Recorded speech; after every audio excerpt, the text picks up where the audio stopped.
네, 경원이 이번에는 이제 연말정산 이제 직원들 많이 하고 있는데요. 작년이랑 비교해서 올해 좀 개정된 게 몇 개 좀 있더라고요. 지금이 연말정산 시즌이지. 네. 이제 언제까지지? 3월 10일까지인데 3월 보통 10일까지. 2월 급여에 반영하던가 대기업 같은 경우는 1월 급여에 반영해서 연말정산자로 아, 1월 급여, 2월 급여 어느 쪽으로 반영해도 상관이 없구나. 네, 3월 전까지만 하면 됩니다. 보통 2월급에 반영을 많이 하는 것 같아. 아, 그래요? 어. 1은 촉박하니까. 근데 이제 가장 우스갯소리로 얘기 들었던 게 너무 추징액이 많으면은 추가 납부액이 많으면은 네. 급여보다 추가 납부액이 더 많아져서 추징이라고 하니까 좀 잘못한 것도 아닌데. 추가 납부니까는 네. 그달 월급이 없어지는 경우가 생기더라고. 원래 옛날에는 연말정산이 뭐 13월에 급여라고 해가지고 약간 용돈 개념으로 거의 많이 네. 나왔었는데 세액공제로 바뀌면서 이게 말이 많았잖아. 많이 걷어갔죠. 그럼 올해는 어떻게 바뀌었는지 한번 얘기해 줄래? 네. 일단 출산지원금 예전에 부영 회장이 막 1억 주고 아, 그거 멋진 분이지. 네. 어, 그래가지고 아 이거는 과세하면 안 되겠다 뭐 윤석열 대통령이 한번 말했었죠.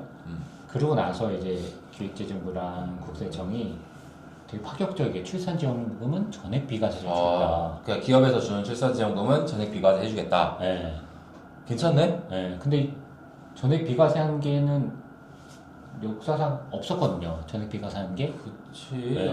나도 내가 공부하고 나서부터는 없었던 것 같아. 네. 그래서 출산이 뭐 낮은 것도 있긴 하겠지만 일단 현재는 이제 24년 1월 1일 이후 지급받는 분부터 24년 1월 1일 이후 지급받은 작년부터네. 네. 소급 적용해서. 네. 물론 이제 소급 적용으로 부칙에 21년 1월 1일 이후 출생한 자녀에 대해서 출산지원금을 24년 1월 1일 이후 지급을 하면 그거 이제 인정해 줄 때가 있는 그러면 거고. 21년 1월 1일 이후 출생하는 분부터는 거의 육아지원금이라고 봐도 괜찮겠네. 네. 근데 사실 기업에서 출산지원금 부영해서 그렇게 한번 터뜨리고 나서 막 여기저기서 막 생기긴 하는 것 같더라고요. 근데 좀 지원을 해줘야 돼. 왜냐하면은 네. 힘들어. 진짜 그 젊은 세대가 애를 낳게 할 수 있는 애 낳아서 맞아요. 그러니까 단지 결혼이 목적이 아니라 애 낳아서 살 수 있는 환경을 만들어줘야 되는데 사실 우리나라 좀 힘들단 말이야. 뭐 평생 이래도 집 하나 살까 말까.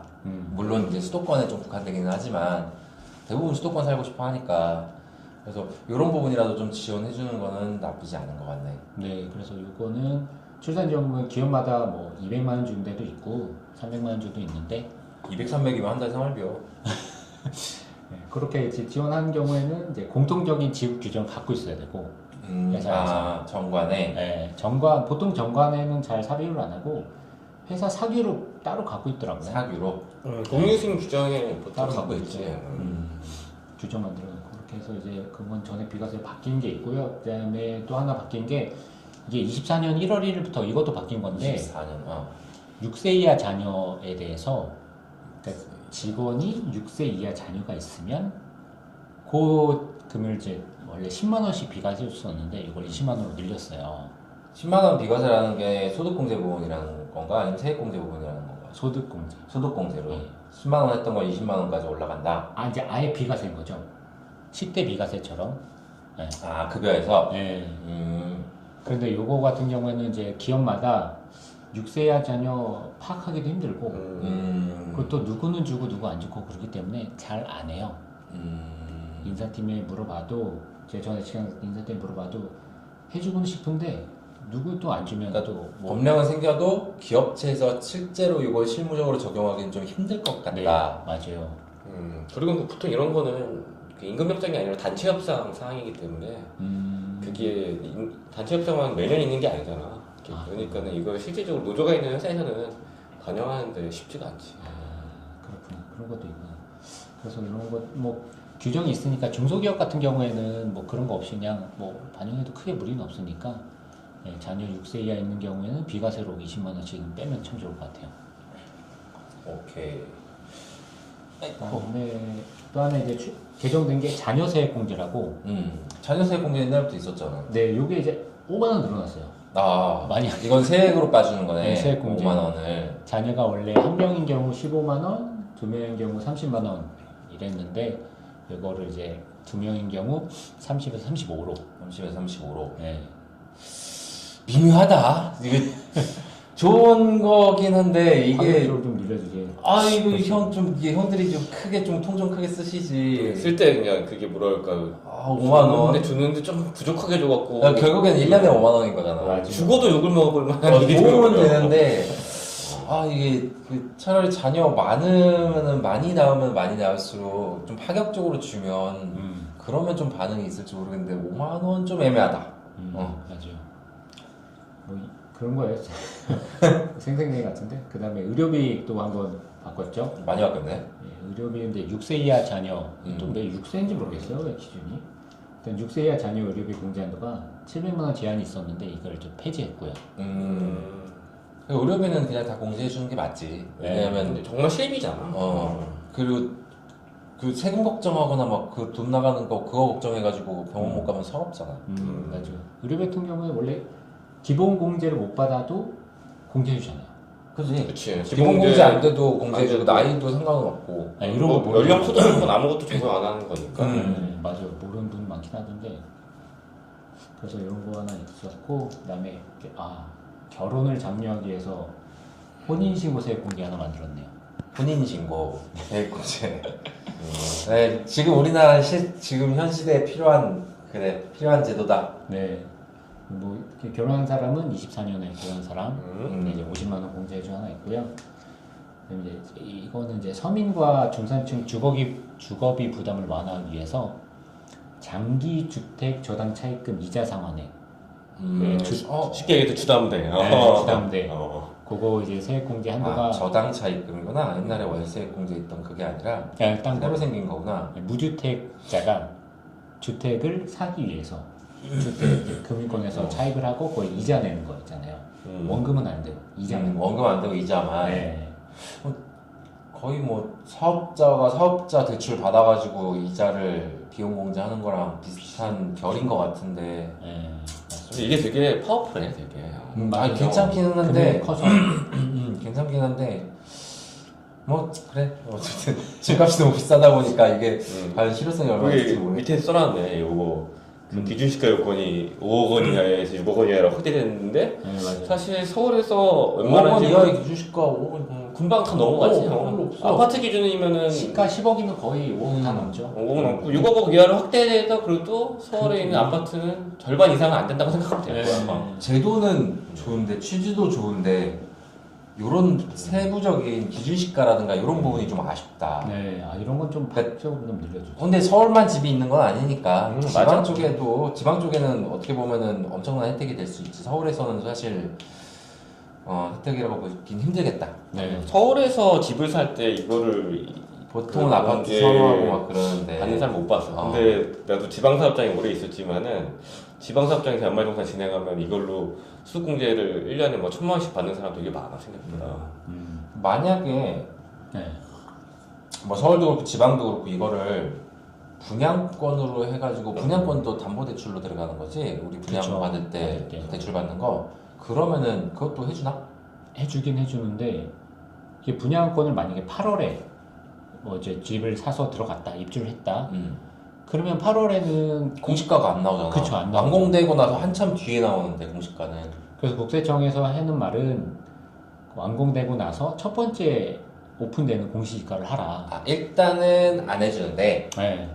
그 완공되고 나서 공시가가 나왔는데 6억 이하다. 네. 그러면은 돌려받아라. 그렇죠, 그렇죠. 어. 근데 돌려받기도 되게 번거롭잖아요. 근데 그거 일반인이 어떻게 하나? 모르지. 솔직히 직장인들 같으면은 사업자들도 경정 청구라는 개념을 생각하기가 되게 힘든데 맞아요. 직장인들한테 연말정산 받는 사람들한테 연말정산 경정 청구해 주세요. 그러면은 결국에 또 세무사 감사합니다. 그래서 보통 힘들 이제 것 같은데.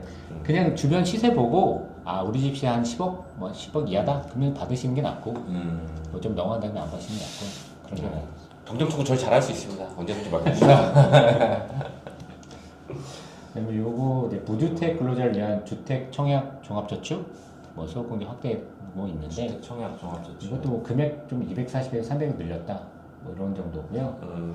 네, 월세세 공제 뭐 요즘 이제 수도권에서 이제 사는 사람들 월세 많이 받으시는데 그것도 월세 세액 공제는 전부터 있었던 거고. 네 총급여 요건이 7천에서 8천으로 확대됐다. 7천에서 8천 많이 올랐네? 네. 내가 마지막으로 봤을 때 내가 기업재물 안 하니까 마지막으로 봤을 때 5천인가 그랬던 것 같은데 상당히 오래전이네 그럼. 그거랑 이제 한도도 750에서 1,000만 원으로 750에서 1,000만 원. 네. 계속 조금씩 금액만 올리고 있네요 보니까. 그다음에 이제 신용카드 소득공제도 원래는 이제 소득공제 뭐 같아 하면 300만 원, 400만 원 이렇게 정도 소득공제 받더라고요. 한 번 하면 한 4, 5천 쓰면 근데 그 실세율로 하면 45만 원 정도가 나가더라고요. 그러니까 300만 원 소득공제를 받으면 45만 원 정도 세이브가 되는 거죠. 네. 근데 이런 거 같은 경우에는 이제 연봉이 1억 안 되는 사람들은 신용카드 공제 받을 수 있는데 제가 뭐 회장님 거 연말정 해보니까 국민연금, 건강보험 그것만 넣고 땡치더라고요. 연말정산을 아무것도 안 넣어요.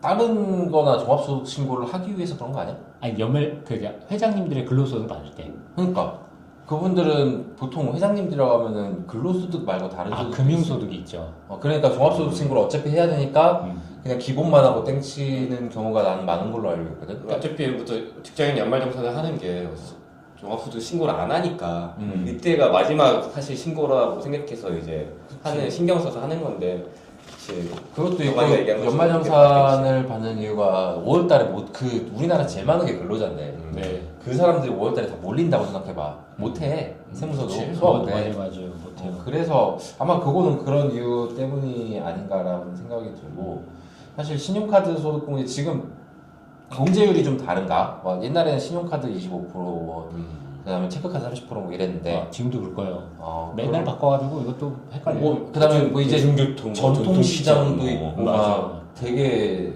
많이 바뀌었던 걸로 알고 있는데 그거 기억 못해요 이런 거. 그거 솔직히 생각해가면서 쓰는 사람이 없죠. 그렇게까지 그거를 소득공제를 신경 써가면서 소비를 하느니 차라리 마음 편하게 안 쓰는 게 제일 좋습니다. 맞아요. 나도 이제 안 쓰는 게 근로소득자인데 사실 그 부분에 대해서 생각을 하나? 안 하죠. 그러니까 불편해서. 네 맞아요.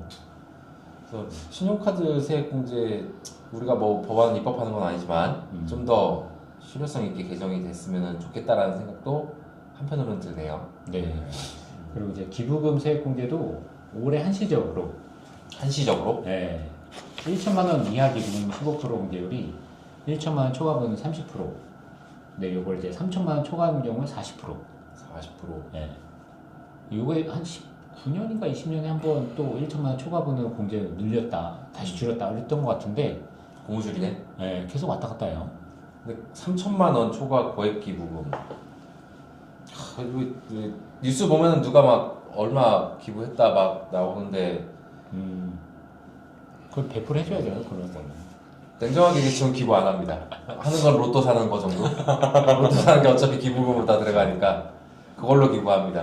근데 의외로 그런 느낌 하는 사람 많더라고요. 그 세이브 치즈런 근데 뭐 많더라고요. 뭔가 훌륭하신 인성을 가지신 그런 분들이 생각보다 많이 있으니까 이 부분은 그런 분들한테 도움이 될 것 같네요. 마지막으로 이제 이건 뭐 연말정산과 관련된 건 아닌데 종업원 할인 금액 있잖아요. 종업원 할인 금액? 왜 그 SK 다니시면 무슨 G마켓은 몇 프로 할인해주고. 현대기아차 자동차 할인이 대표적으로 제일 직원 할인, 네, 파워풀 직원 할인, 할인. 종업원 할인 하니까 좀 뭔가 생소하다. 직원 할인, 임직원 할인. 임직원 할인, 오케이. 맞아요. SSG 않으면 스타벅스 40% 할인해주고. 아우 좋다. 근데 그거를 이제 원래는 다 과세를 했었는데 이제 이거를 바꿔줬더라고요. 연간 240만 원 한도까지는 비과세해주겠다. 비관해주겠다. 네. 나 이런 거는 내가 대기업에 근무해본 적이 없어가지고 뭐 할인 받을 게 없었지. 네.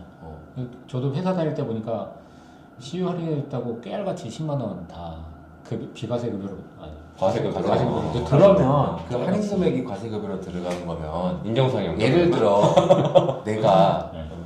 뭐 예를 들어 뭐 우리 가족이 현대차 쪽에 근무를 하고 있어. 그래갖고 보통 그럴 때 이제 걔 명의로 차 이렇게 한 번씩 2년에 한 번인가 뭐 차 바꿀 수 있다고. 2년인가 3년인가 그럴 거야. 부탁해서 바꾸면은 걔는 그게 과세가 되는 거 할인 금액이?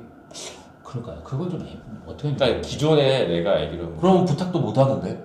그러니까 미안해서. 원래 제도는 그러니까 그런 사람들이 이제 그 회사 사규에서 이제 뭐 근속 연수 몇 년 이상이면은 뭐 30% 할인이고 대신에 2, 3년 동안은 차 소유권 못 바꾼다. 그게 있어요. 근데 그런 사람들이 이제 2, 3년 타다가 그 차를 이제 바꾸죠. 친한 지인, 친인척한테 팔고 자기는 이제 또 이제 할인받아 또 사고 약간 그런 경우가 그렇게 많았는데 했는데 그 할인된 회사에서 할인된 금액이 원래는 과세. 원래 과세였다는 얘기인 것 얘기인 같아요. 거구나.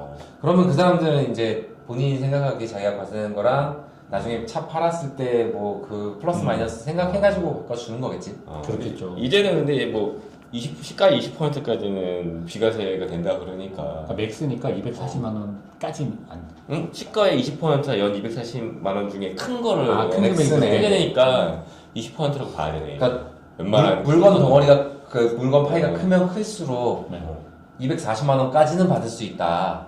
가격이 비싸면 비쌀수록 오히려 240만 원까지 풀로 받을 수 있다는 거예요. 20%니까 오히려 뭐 예를 들어서 차가 3천만 원이다. 예를 들어서 그러면 30만 원 곱하기 20%니까 600만 원이잖아. 600만 원. 600만 원 600만 원까지 받을 수 있는 건 넥스니까. 그러면 현재 최소 최소 이익이구나. 엄청 좋네. 그건 자동차 하는 분들 차 이렇게 친척들 거 바꿔주면 짭짤하네. 그러니까. 그치. 아 부럽습니다. 짭짤하네. 짭짤하네 이제. 현대차 명인데 알려줘야겠다.